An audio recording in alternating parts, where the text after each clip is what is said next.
Ang kwentong ito ay hango sa totoong buhay. Karanasan ito ni Ruperto.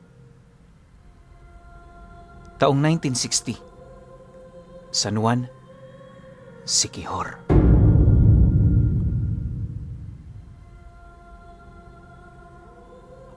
Hindi na bago para kay Ruperto ang mga nilalang na may karunungan sa lihim na aral. Ang pamilyang kinagisnan niya kasi nagtatangan din ng ganitong abilidad. Aminado siyang purong kaliwa ang tinatangan ng mga magulang niya, kaya madalas sila noong nakikisalamuha sa mga taong may kahalintulad din ng kakayahan nila. Kung hindi mga manggagaway ang bumibisita noon sa bahay nila Ruperto, may mga taong may kakayahang magpalit anyo. Dahil sa ganoong sitwasyon, unti-unting namulat ang kanyang kaisipan sa mundo ng hiwaga. Ayon pa sa kanya na, sa loob ng ilang dekadang paninirahan niya sa poder ng kanyang ama, marami-rami na siyang naging kaibigang ganon. Yung iba nga, may mga kakaibang sapi sa katawan na kusa nila mismong tinatawag sa oras ng kagipitan. Kakaiba man ang kapaligarang kinagisna ni Ruperto, aminado siyang sanay na siya sa mga ito. Minsan kasi, sadyang may mga tao talagang hindi nila maiiwasang gawa ng masama. Tinuturing din niyang biyaya ang taglay na abilidad ng mga magulang niya, gawa ng dahil dito, tanggap at nire-respeto sila ng mga tao. Pero alam niyo pinuno, may nag-iisang katanungan noon si Ruperto na hindi niya talaga kayang masagutan, at yun ay walang iba kundi ang tungkol sa totoong abilidad ng mga magulang niya. Bagaman may mga pagkakataong nasisipat niya itong nakikipagbuno sa mga taong nakakaaway nila, hindi niya pa rin mawari kung saang lahi ito napapabilang. Yung mga kakilala nito, sinasabing mambabarang o mangkukulam ang kanyang ama, pero sa oras na naririnig yon ng tatay niya, umiiling lang ito habang tumatawa. Marami na rin ang nagtanong sa abilidad nito. Yun nga lang, bigo silang makakuha ng kasagutan. Pagtatapat pa niya na, noong may nakatunggaling antingero ang kanyang ama, nasipat niyang wala itong ginawa maliban sa pagsunggab at pagsapak dito. Ang hindi niya lang noon maunawaan, bakit nagagapi ang antingero gayong may tangan itong mutya ng kalabaw at kaliskis ng binging ahas. Ilang beses man kasi nitong sinubukang panghibabawan ang kanyang ama, na natili itong bigo. Ang mas nakakagulat pa sa lahat ay nung pinaglaruan yon ng tatay niya. Sa maniwala kayo o hindi, maraming lamang ang antingerong yon. Kabilang na sa mga ito ay yung dala nitong itak na punong-puno ng usal na pambasag baluti at kabal. May mga inihip din yung tigalpo sa hangin na halos hindi na piniling kontrahin ng tatay niya. Di rin niya ito nakitang nag-usal ng kahit ano, basta purong pisikal na lakas lang talaga ang ginamit nito sa duelo. Gayunpaman, sa kabila ng hindi nito paghanda, nanatili pa rin itong wagi. Matapos ang duelong yon, naging kaisa na ng ama ni Ruperto ang antingero. Di naman ito nababahala sa kanila. Lalo pat sa isla ng Siquijor, may mga pagkakataon talagang nagkakaroon ng ugnayan ang mga taong nasa iba't ibang panig. Ginagawa nila ito, hindi upang magkaisa sa kanilang mga layunin, bagkus ay upang maging mapayapa ang kanilang lugar. Yun naman kasi talaga ang pinakagusto nila. Ang kaso lang, may ibang mga nilalang na gusto lang talagang makigulo. Sa mga panahong ito, magbe-25 anyos na si Ruperto. Nasa ilalim pa rin siya ng puder ng kanyang ama. Sa kadahilan ng lahat ng nais nitong mangyari sa kanya, sinusunod niya ng walang pagdadalawang isip. Bata pa lamang kasi siya. Tumatak na talaga sa kanyang isip kung papaano yun katakutan at respetuhin, gayon din ang mga pasya nito para sa buhay niya. Naniniwala rin siyang pagmamay-ari ng mga magulang niya ang kanyang buhay dahil kung hindi dahil sa mga ito, wala rin siya sa mundong ibabaw. Ang mga ganoong kaisipan ni Ruperto ang mas nagbigay sa kanya ng pundasyon upang manatili sa poder ng mga ito. Hanggat maaari, iniiwasan din niyang pumasok sa kahit na anong uri ng relasyon sa kadahilanang alam niya sa kanyang sarili na ikakagalit yon ng tatay niya.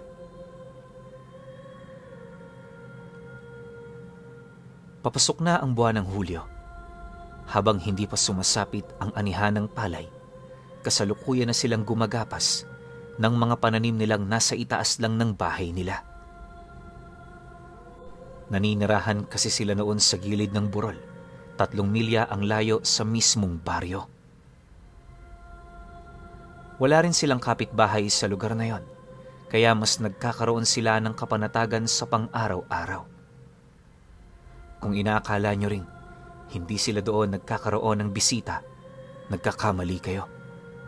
Dahil araw-araw may mga panauhin talagang pumupunta sa kanila para humingi ng payo sa kanyang ama. Yung iba naman, walang ibang hinahangad kundi ang makipag-usap lang sa kanyang mga magulang. Ayon sa kanya, wala siyang kaide-ideya ukol sa posisyon ng mga ito, pero nasisiguro niyang mataas ang katungkulan nito sa mga taong kakilala nila. Bukod kasi sa nakikipag-usap yon ng may paggalang, ramdam din niya ang otoridad na ipinapakita ng tatay niya. Dahil sa ganoong sitwasyon, ni minsan hindi siya nakaramdam ng pag-aalala para sa kaligtasan nila. Dagdag pa niya na hindi siya noon gaanong nag-aalala na pumunta kung saan-saan. Maging sa baryo man kasi, kahit madalang lang sila doong tumungo, marami ang makakakilala sa kanya.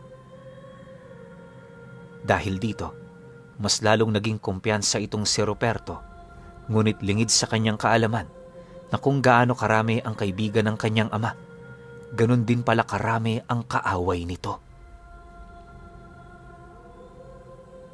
Isang hapon, habang nagtatanim siya sa gilid ng burol, may nasipat siyang 2 binatilyong naglalakad, di kalayuan sa kanyang kinaroroonan. Noong una, inakala niyang masaya lang ang mga ito, pero habang lumalapit ang 2, bumungad sa kanya ang mga kakaiba nitong anyo. Bukod sa napakaiitim nitong mga labi, lumuluwa na rin ang mga mata nito, tapos nakausli sa kanilang mga bunganga ang kanilang matatalas na ngipin. Nangingitim na rin ang kanilang mga kamay habang nakahawak sa bawat isa. Matapos naman itong masilayan ni Ruperto, dali-dali naman siyang tumayo at nung akmang papalakad na siya patungo sa bahay nila, napansin niya ang mga itong nakaupo sa isang maliit na tipak ng bato, ilang metro ang layo sa kanila. Kahit nakatalikod ang mga nilalang na yon, ramdam niya ang mga pag-uusap nito, kaya ang ginawa niya, sinubukan niya yung tanungin. Nagbabakasakali kasi siya noon na baka sumagot ang mga ito nang sa gayoy malaman niya ang pakayo nito sa kanila.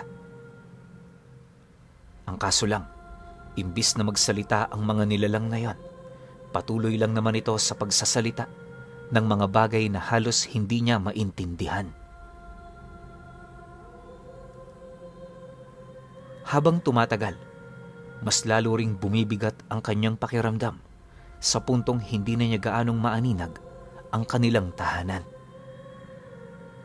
Nang akmang mawawala na siya ng ulirat, nasipat na lamang niya ang 2 nilalang na tahimik na nakatayo sa harapan niya. Hindi naglaon, bigla namang pumatong ang isa rito, dahilan para maging kapantay na niya ito. Paghawak naman ito sa kanyang noo, laking gulat na lamang niya nang masipat niya ang tatay niya sa kanyang tabi, hawak-hawak ang kamay ng nilalang.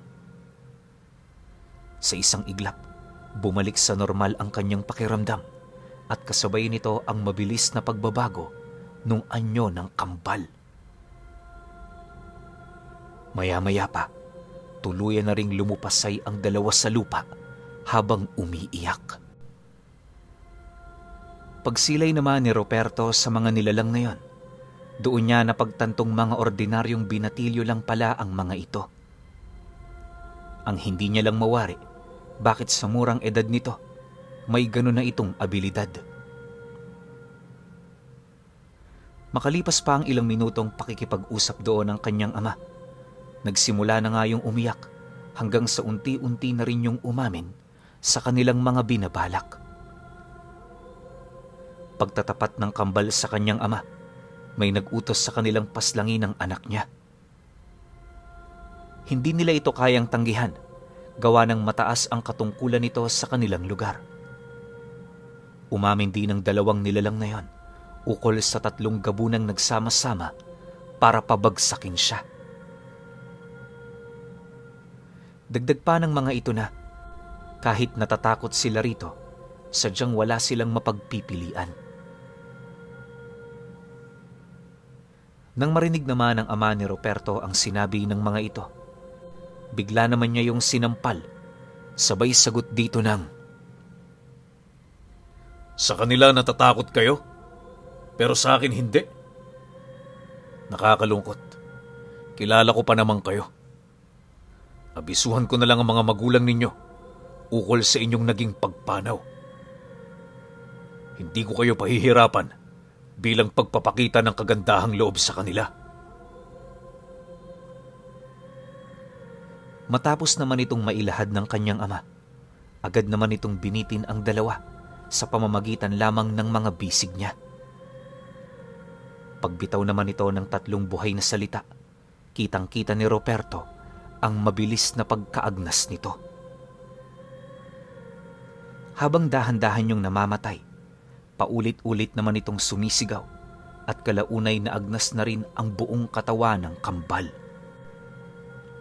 Pagbagsak naman ng mga kalansay nito sa lupa, agad din naman itong binitawan ng tatay niya. Sabay abiso sa kanya na sumunod. Sa kanilang paglalakad, tulala namang nakasilay dito itong si Ruperto. Marami siyang katanungang nais ilahad sa kanyang ama pero hindi niya maisip kung papaano niya ito sasabihin. Sa sobrang tindi kasi ng mga naranasan niya, blankong-blanko talaga noon ang utak niya. Pagkaraan pa ng ilang minutong paglalakad, nang marating na nila ang kanilang pamamahay, agad naman siya nitong pinapasok para kausapin. Di naman siya noon tumanggi, gawa ng sa isip-isip niya, para di naman yun sa kapakanan niya. "Anak, mula ngayon, huwag ka na munang lumayo rito sa bahay. Hanggat hindi pa natatapos ang sigalot na ito, hangad kong dumito ka na muna at bantayan mo ang iyong ina. Mamayang hapon, makikipagpulong ako sa aking mga kasama. Susubukan naming tuldukan ang mga nangyayaring ito. Huwag kayong mag-alala, hindi nila kayo magagalaw." Wika ng tatay niya. Matapos naman itong makapagwika, agad din naman itong lumabas para ipagpatuloy ang kanyang trabahong naantala. Pagsarado naman ito ng pinto, dali-dali naman noong lumapit ang kanyang ina upang kausapin siya ukol sa mga nangyari. Sa kasagsaga ng kanilang pag-uusap, doon na unti-unting naitanong ni Ruperto ang mga bagay na may kaugnayan sa abilidad ng kanyang ama. Halos hindi niya kasi maisip noon kung bakit nagawa nitong mapaslang ang kambal sa pamamagitan lamang ng mga binitawan nitong salita. Pagkarinig naman ng kanyang ina sa kanyang mga sinabi, pansin naman niya ang pag-aalangan nitong sumagot. Gayunpaman, kahit alam niyang wala itong balak na magsalita, Pinilit pa rin niya itong kausapin hanggang sa napilitan na rin itong maglahad ng katotohanan. Ayon sa kanyang ina, bukod tangi ang tatay niya. Walang katumbas na titulo ang kakayahan nito sa kadahilan ng kaya nitong gawin ng lahat. Kung gusto nitong gamitin ang kapangyarihan ng mambabarang, maning-mani lang yon para sa kanya. Kaya niya ring manlason at higit sa lahat, gamitin ito upang patayin mula sa loob ang kanyang mga kalaban. Pagtatapat pa ng kanyang ina na ang pinakamapanganib na abilidad ng tatay niya ay yung maipagsawalang bisa ang kakayahan ng mga kalaban niya. Kumbaga, kapag kaharap mo ito, kahit gaano pa man kalakas ang tangan mo, isa ka lang pangkaraniwang nilalang. Dagdag pa nito na, sa pamamagitan din ng nabuo nitong malakas na lason, may kakayahan yung pabilisin ang pagkaagnas nung nilalang na natalo nito. Isa yon sa malimit nitong gamiting abilidad, gawa ng para itong bomba sa loob ng katawan niya. Kung hindi niya madalas magagamit, may ipon ito sa loob ng kanyang sistema at kalaunay puputok, dahilan para malason niya ang sarili niyang katawan. Yon ang isa sa mga rason kung bakit malimit pumatay ng engkanto ang kanilang padre de pamilya. Mariinding inilahad ng nanay niya na kung sakali mang magkaroon yon ng pagkakataon na makaharap ng isang aswang, kahit anong gamitin itong anyo, mapupuwersa pa rin itong bumalik sa orihinal nitong wangis. Dahil sa ganun nitong kakayahan, marami ang nagtiwala sa kanyang ama na siyang naging daan upang malasap nila ang kanilang kasaganaan sa pangkasalukuyan. Makinig ka, Ruperto. Naimulat ka na ng tatay mo. Napapanahon na para maging kanang kamay ka. Sundan mo siya sa lahat ng kanyang gagawin. Maging saksi ka sa kadakilaan ng iyong ama. Wika ng kanyang ina. Pagkalahad nito ng mga katagang yon, iniwasan na rin itong magsalita pa.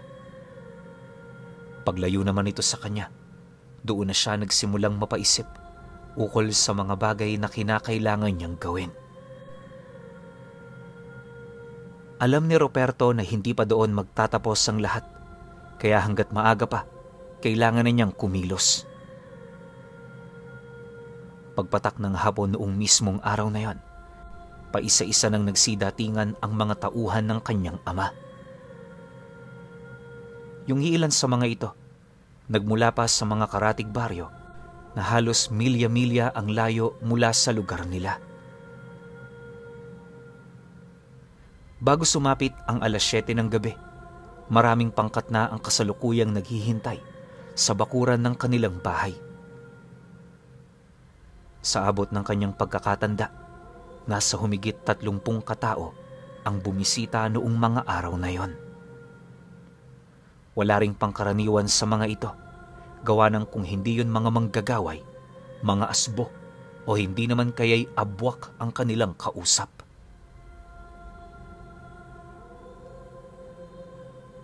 Habang inilalahad ng kanyang ama ang tungkol sa mga nangyari, tahimik lang naman yung nakinig. Hindi naglaon, nang wala na itong sasabihin, doon na ito nagtanong ukol sa 3 gabunang nagbabalak ng masama sa kanyang pamilya. Nang marinig naman yon ng mga tauhan ng tatay niya, bahagya naman yung napatahimik. Ang ginawa ng mga ito, pasimpleng pinagmasdan ng bawat isa sa kanila na para bang meron yung itinatanong. Makalipas pa ang ilang minuto, napangiti na lamang ang ama ni Ruperto nang may masipat itong isang matanda na biglang tumayo mula sa kinauupuan nito. Pagtitigan naman nilang dalawa, mahinahon naman yung nagwika ng, Tagakang Agong ho ang mga panauhing hinahanap ninyo, Manong Emeterio. Malapit lang sila sa amin, kaya pwede ko kayong madala sa kanila. Maipapayo ko lang ho sana sa inyo na kung pwede niyo naman silang kausapin, mas mainam na ganun muna ang inyong gawin. Isang kapangyarihan lang ang ating tinatangan, kaya hindi natin kinakailangang maglaban-laban. Pagkarinig naman ng ama ni Ruperto sa sinabi ng lalaki, dali-dali naman niya itong nilapitan, sabay hawak sa balikat. Maya-maya pa, nang maramdaman naman ng nilalang ang paggapang ng engkantasyon niya, agad namang bumakas sa mukha nito ang matindi nitong pag-aalala. Makinig ka. Anak ko ang pinagtangkaan niya. Kung sa'yo hindi mahalaga, para sa akin importanteng mapatay ko sila. Isipin mo, ano na lang ang sasabihin ng mga kakilala ko kung hindi ko sila paparusahan? Kagaya mo, tanda, ayokong matawag na duwag. Magdahan-dahan ka sa mga sinasabi mo. Baka nakakalimutan mo kung ano katungkulan mo rito. Babala ng kanyang ama sa nilalang. Dahil sa sinabi ng tatay niya, batid ng matandang yon ang galit nitong dinadala. Matapos naman ang kanilang pag-uusap, napaupo na lamang ang matandang yon habang nanginginig ang buo nitong katawan. Nagsimula na rin yung humingi ng tawad sa kanyang ama, na kalaunay tinanggap naman ito nang walang pag-aatubili. Matapos ang pulong, paisa-isa na ring umalis ang mga nilalang na yon. Silang tatlo naman, naiwan sa bahay nila para mapag-usapan ang mga susunod nilang gagawin. Lumipas ang gabi, tuluyan na ngang nakapaghanda ang ama ni Ruperto. Bago sumapit ang bukang liwayway, kasalukuyan na nilang tinatahak ang daan patungo sa lugar ng Kang Agong. Masukal at walang katao-tao ang bawat daang tinatahak nila noon, pero para sa kanila, hindi na yon mahalaga. Ang tanging nais lang mangyari noon ng tatay niya, marating ang mismong lugar para makumpronta ang mga nilalang na nagtangka sa buhay ng anak niya. Sa loob ng halos humigit 5 oras, naging matiwasay naman ang paglalakbay nila. Marami man silang nakasalamuha sa daan, hindi naman sila nito nabigyan ng aberya o mga bagay na ikakagalit nila. Nang marating na nila ang lugar ng matanda, agad namang bumungad sa kanila ang maliit na nayon na tirahan ng iilang tao. Sa unang tingin ng kanyang ama, alam na nitong pangkaraniwan lang ang mga ito, kaya pinili naman itong magpatuloy lang sa paglalakad. Hindi naglaon. Pagdating nila sa bahay ng matanda, agad naman sila doong pumasok para magpahinga. Inaasahan na kasi nilang hindi nila yon makikita ng umaga, kaya matyaga nilang hinintay ang paglalim ng gabi. Ilang oras pa ang lumipas, naging matiwasay naman ang kanilang sitwasyon sa lugar. Kampante silang kumain ng mga ibinigay nito, lalo pat alam nilang hindi nila ito kaaway. Pagpatak naman ng 5:00 ng hapon, muli na naman silang lumakad. Tinahak nila noon ang daan patungong bundok, gawa ng ayon sa matanda. Doon nagtatago ang 3 pugad ng mga gabunan. Paulit-ulit din itong inilahad. Hindi sila tanggap sa lugar na yon, kaya malabong makapasok sila doon nang hindi nagkakaroon ng gulo. Dagdag pa ng matanda na malaki ang kabuuang pangkat ng kalaban nila, kaya kinakailangan nilang magdoble ingat. Nang marinig naman nila ang sinabi nito, wala naman silang ibang ginawa kundi ang sumunod.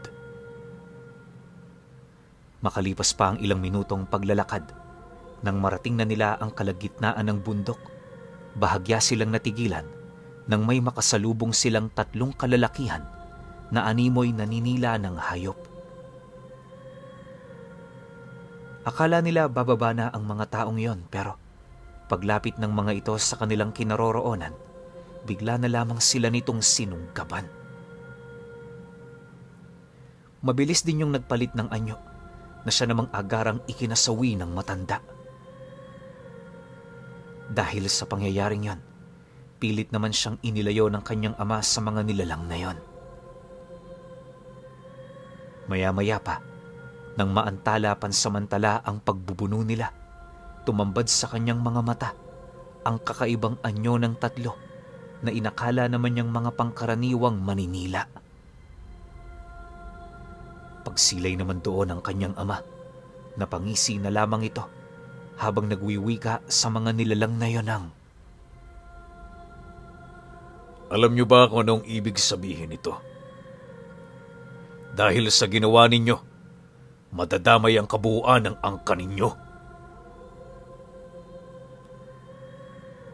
Matapos naman itong maibahagi ng tatay niya, buong puwersa naman itong sinugod ang mga nilalang. Gamit ang kanyang mga kamao, walang habas naman niya itong pinagsasasapak at sa bawat pagtama nito, nagkakaroon yon ng mga berdeng marka. Habang tumatagal, unti-unti na ring bumabagal ang kilos ng mga nilalang at kalaunay naging daan upang pumanaw ang mga ito na hindi man lang nagkakaroon ng matinding pinsala sa katawan. Pagsilay naman ng kanyang amang patay na ang mga ito, agad naman silang naglakad patungo sa likurang bahagi ng bundok. Ang pinili nilang puntahan noon ay ang parte ng lugar kung saan may masusukal na kakahuyan. Di rin nila sinubukan pang pumanhik sa tuktok sa kadahilanang naniniwala ang kanyang ama na walang pugad ng mga aswang ang magtatangkang manirahan sa lugar na yon. Hindi naglaon nang marating na nila ang likurang parte. Kagaya ng sinabi ng kanyang ama, bumungad sa kanila ang isang malawak na kakahuyan na animoy isa ng kagubatan. Pagpasok naman nila sa bukana nito, unang tumambad sa kanila ay yung mga kakaibang huning umiikot sa paligid. May mga napapansin din silang anitong nakasabit sa bawat sanga ng puno, indikasyon na nakapasok na sila sa baluarte ng mga gabunan. Maya-maya pa, may nasipat na isang maliit na sityo yung tatay niya.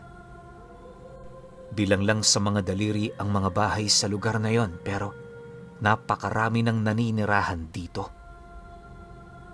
Kung hindi nga siya nagkakamali, umabot sa 100 ang mga aswang na nakatingin sa kanila mula roon. Dahil sa kanilang mga nakita, mariin naman siyang inabisuhan ng kanyang ama na iwasang lumayo sa likod nito. Huwag din siyang tumingin kung kani-kanino nang sa gayoy hindi mapasukan ang katawan niya ng mga usal na ikinalat nito sa hangin. Pagkarinig naman ni Ruperto sa sinabi nito, tumangulang naman siya, hudyat ng kanyang pagsang-ayon. Nang masipat naman yon ng kanyang ama, nagpatuloy lang naman sila sa paglalakad hanggang sa narating na nila ang sentro. Akala ni Ruperto, hindi kilala ng tatay niya ang mga taong pinuntahan nito, pero pagsilay ng kanyang ama sa mga nilalang na yon, bigla na lamang itong napamura nang tukuyin nito ang 3 gabunang nakita nila bilang mga dati nitong tagasunod. Ayon sa tatay niya, matagal na itong tumalikod sa kanyang pamamahala dahil sa hindi nito nagustuhan ang kanilang pamamalakad. Ang nais kasi nitong mangyari, pagharian nila ang lahat ng baryong saklaw ng kanilang pugad. Ayaw naman niya itong mangyari, kaya imbis na madamay sila sa kahibangan nito, siya na mismo ang nagdesisyong itakwil ang mga gabunang yun. Matapos naman itong maibahagi ng kanyang ama, buong puwersa naman itong sinugod ang tatlo, dahilan para magbunong sila. Nang masipat naman yon ng mga gabunan, pilit naman siya nitong inilagan, sabay palit ng anyo. Sa kanilang pagbubuno, paulit-ulit nitong iniwasan ng kanyang mga kamay na para bang alam na nito ang kabuuan ng kanyang abilidad. Nang mapansin naman yon ng kanyang ama, hindi naman ito gaanong nabahala, gawa ng aminado yung marami pa itong tinatagong alas. Sa loob ng kalahating oras nilang pagbubuno, bahagya namang napatigil sa pagsugod at pag-ilag ang tatlo nang masipat nila ang pag-upo ng ama ni Ruperto sa kanilang mga harapan. Noong una, inakala nilang suko na ito pero pagsilay nilang dahan-dahan na nitong ibinabaon ang kaliwang kamay nito sa lupa, doon na sila na alarma. Ilang segundo pa ang lumipas, bigla naman itong hinugot ang kanyang kamay, kung saan doon tumambad sa tatlong gabunan ang tatlong pusong tumitibok at nababalot ng lupa. Pagpisil naman dito ng kanyang ama, bigla namang bumagsak ang isa sa mga ito na parabang nakaramdam yon ng matinding kirot sa dibdib niya. Akmang tatayo pa ang nilalang na yon, nagdesisyon na ang kanyang ama na tusukin gamit ang kanyang kuko yung pusong pinisil niya. Dahil sa ginawa nito, tuluyang namatay ang gabunan na nagtatangkapang tumayo. Matapos naman niya itong gawin, harap-harapan niyang kinain yung puso ng dalawang natitirang gabunan na hawak-hawak niya. Sa isang iglap, bigla ring namatay ang mga ito na siya namang ikinagulat ng lahat ng aswang na nakikinood sa kanilang duelo. Sa pagbalik ng katahimikan sa buong paligid, tanging mga mahihinang pag-uusap na lamang ang kanilang naririnig. Hindi naglaon, tuluyan na ring nawala ang mga tinig na yon na siyang naging sanhi upang magkaroon na ng pagkakataong magsalita ang ama ni Ruperto. Base sa kanyang mga naging salaysay, inanyayahan niya ang mga nilalang na yan na makisilong sa kanyang puder. Pagkarinig naman ng mga ito, agad namang tumanggi ang iilan, pero ang karamihan napilitang sumunod sa kanya. Magmula noon, mas lalo pang dumami ang mga miyembro nila na siya namang kumalat sa iba't ibang lugar ng Siquijor. Magpahanggang sa ngayon pinuno, kahit matagal nang patay itong si Ruperto, patuloy pa ring umiikot ang kwento sa kanilang mga kadugo ukol sa minsang katanyagan ng kanilang angkan bilang mga pinuno ng mga gabunan sa lugar ng Siquijor.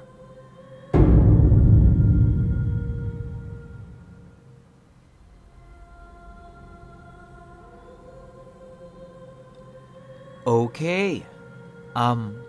Opinyon ko sa kwento. Sobrang bitin na bitin ako sa kwento na to, no? Parang isang eksena lang yung nangyari na matindi. Yun lang, yung nakita nila yung tatlong gabunan. Tapos sobrang lakas ng tatay ni Ruperto na si Emeterio. Kasi nga, sinaglit niya lang yung tatlong gabunan eh. 'Di ba? So, ang lumalabas dito sa kwento na to, sa lahat siguro o may specific lang na mga lugar sa Siquijor, sila talaga yung nangunguna o sila yung mga pinaka-pinuno ng pinuno ng mga gabunan. Kasi alam naman natin na kapag sinabi nating gabunan, parang yan yung pinaka-leader ng isang lahi ng aswang eh. So dito, sila yung leader ng mga leader. Nakakasunod ba kayo? Ganun yung pagkakarango ng lahi neto nila Ruperto. Pero, di ko alam kung ano na nangyari after ng tagpo na to eh. Ano ba? Naipasa ba kay Ruperto yung kakayahan ng tatay niya? Hindi ba pinasa sa kanya? O kung ano man? Kasi pansinin ninyo, wala namang sinabi na nagbabago ng anyo yung tatay ni Ruperto. Kumbaga yung lakas niya, purong natural. Diba? Kasi yun lang siya eh. Ordinaryong tao siya na may kakayahan ng kaliwa, pero hindi sinabi kung anong klase. So para sa akin, nakakatakot yung ganong klase ng nilalang. Diba? Pero overall, ako nabitin ako sa kwento na to. Marami pang katanungan, tsaka gusto ko sanang masundan, kaso isa lang eh. Kaya kayo na lang ang tatanungin ko. Kung may opinion kayo sa kwentong ito, comment nyo lang sa baba. Yun lang, hanggang sa susunod na kwento. Salamat.